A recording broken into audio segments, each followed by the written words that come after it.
All right, let's dive into something crucial for, well, pretty much anyone navigating the digital landscape today. Definitely. It's complex out there. It really is.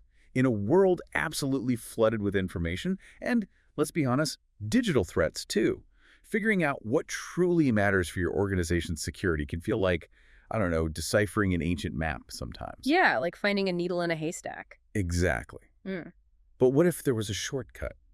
A way to master one of the most critical aspects of cybersecurity, maybe beyond just the basic definitions we always hear. Mm. Today, we're embarking on a deep dive into privileged access management, or PM, that's P-A-M. Ah, PM. The keys to the kingdom, essentially. Precisely. Think of it as the strategic control of accounts with those elevated permissions. Our mission isn't just to list off best practices, but to really unpack the why behind them. That's important. The context matters. Right. We're drawing from a pretty robust document. It's titled 30 Best Practices for PM. By the end of this deep dive, you'll have a clear, actionable understanding, we hope, of the strategies that truly elevate an organization's security posture. Making it accessible. Exactly. Making these sometimes complex concepts not just accessible, but truly insightful for you. It's fascinating, how often organizations might treat PAM as just another IT test on the list. Right. Tick the box. But it's fundamentally about safeguarding those keys. This deep dive into these practices, it really offers a strategic roadmap. It's about moving beyond just compliance towards genuine resilience in this, well, increasingly interconnected and frankly vulnerable world. So, to really understand PAM, maybe we should start with the foundational principles. Good idea. The bedrock. These aren't just buzzwords, right? They're essential for any secure system. The document kicks things off with something everyone talks about, but maybe few truly master: the least privilege principle. Ah, yes. Least privilege. Simple concept, hard execution sometimes. Totally. You probably know it as granting users only the minimum access necessary for their tasks. But the real challenge, I think, for organizations is fighting that privilege creep. Oh, yeah. That slow accumulation of rights. Exactly.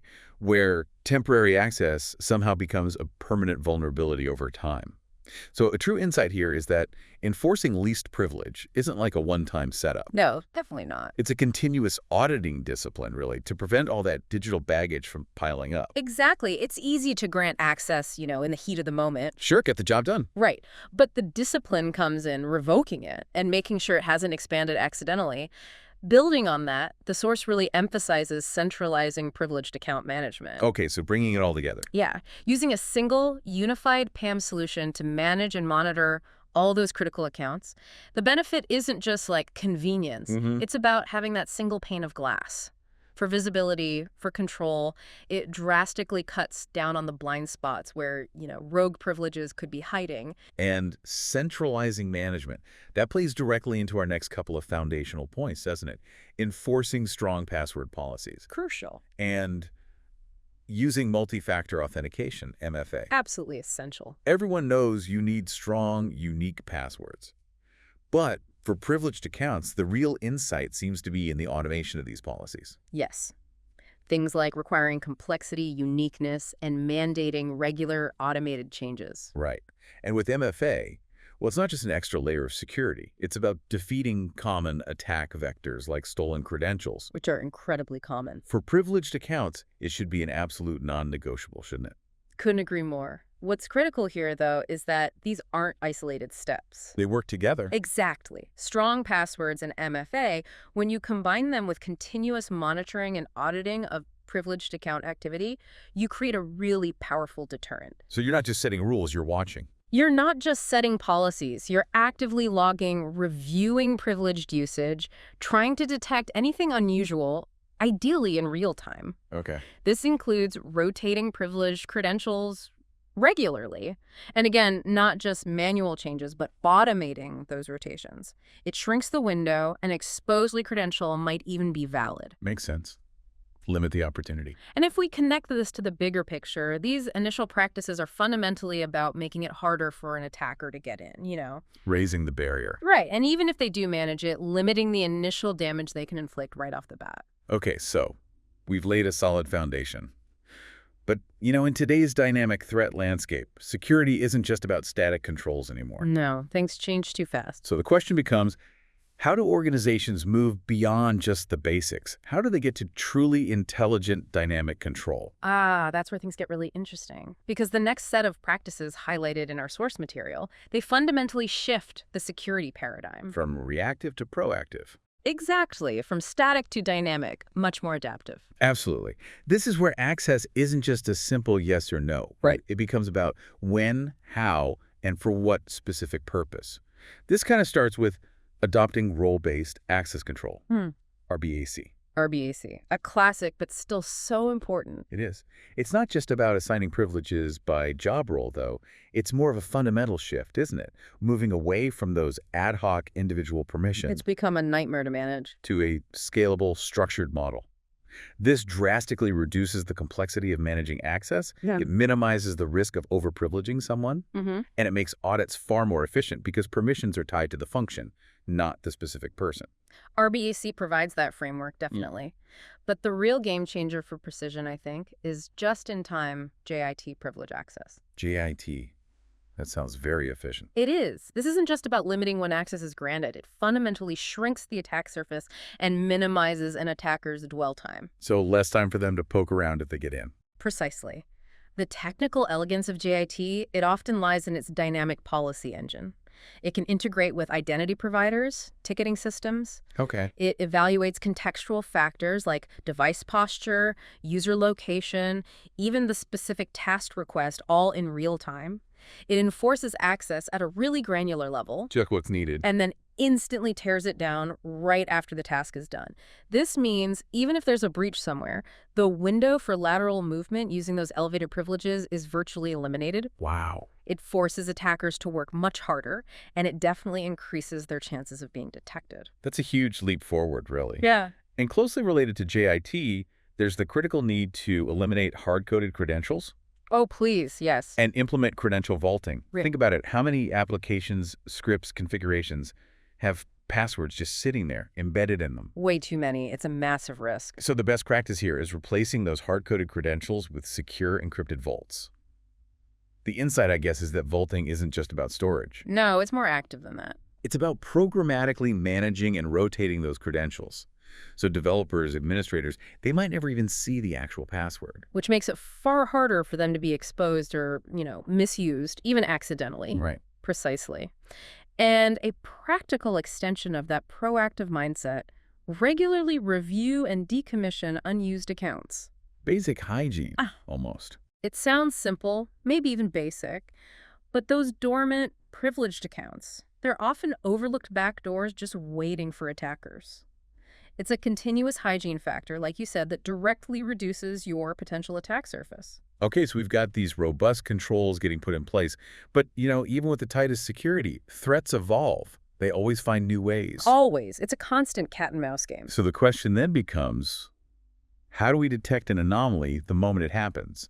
And importantly, what's our plan when something inevitably slips through the cracks? Yeah, detection and response. Crucial. This moves us into the realm of active monitoring and preparedness, really. And what's fascinating here is that shift we talked about, from static defense to a continuous active security posture. Right. This includes utilizing behavioral analytics. So watching how people use their access? Essentially, yes. These aren't just simple logging tools. They often employ machine learning to analyze user behavior. They establish a baseline of what's normal, Okay. and then flag anomalies in privileged access usage.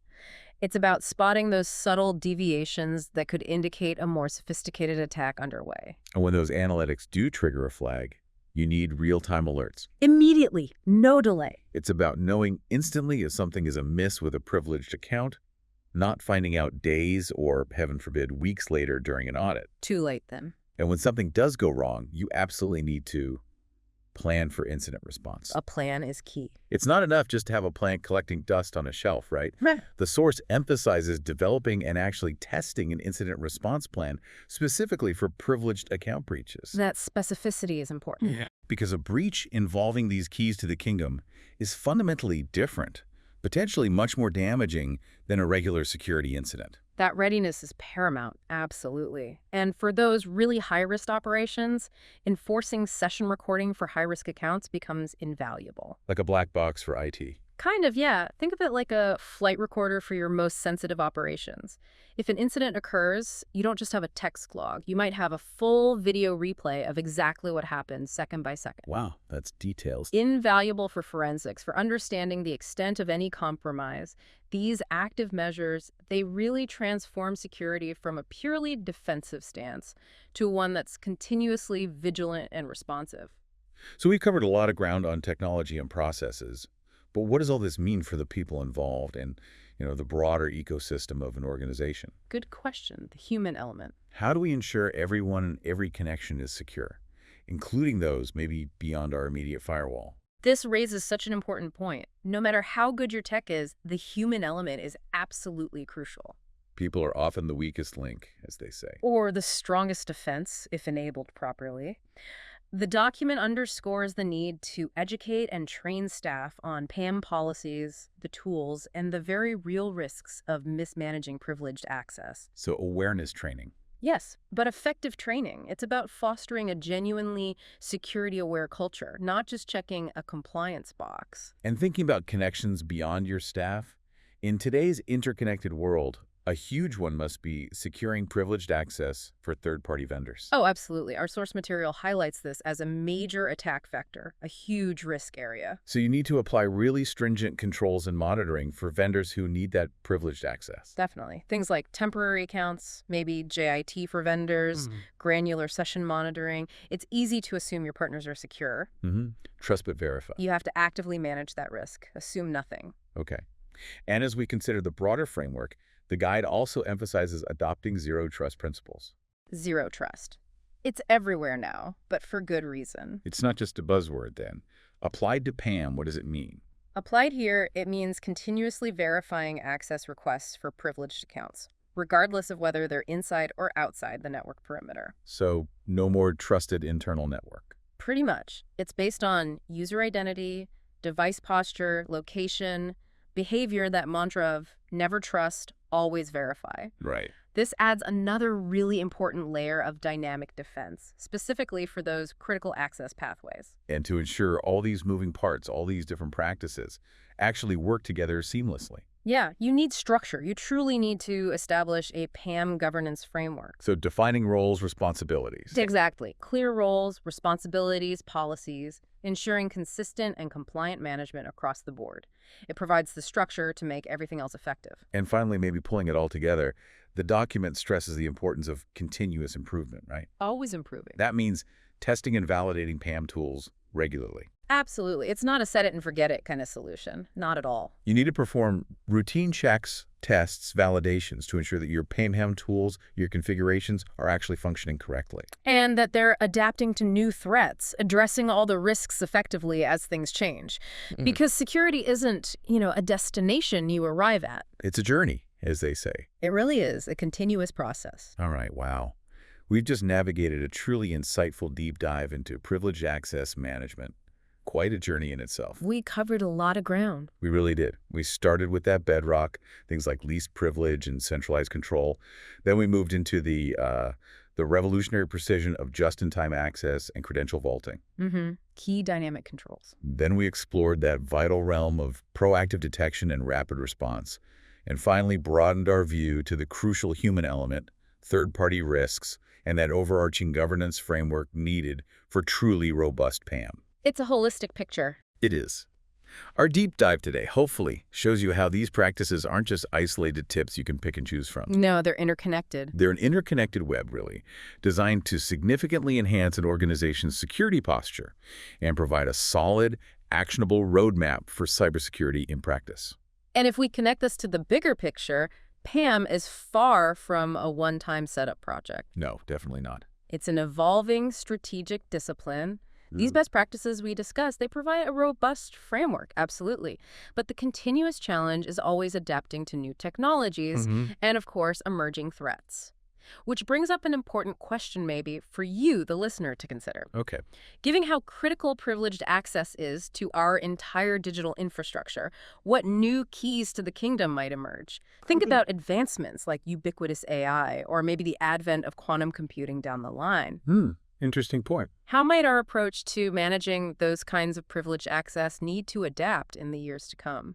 That is something to mull over as you navigate your own well-informed journey. We really hope this deep dive has given you a powerful shortcut to understanding the complexities and the necessities of PAM.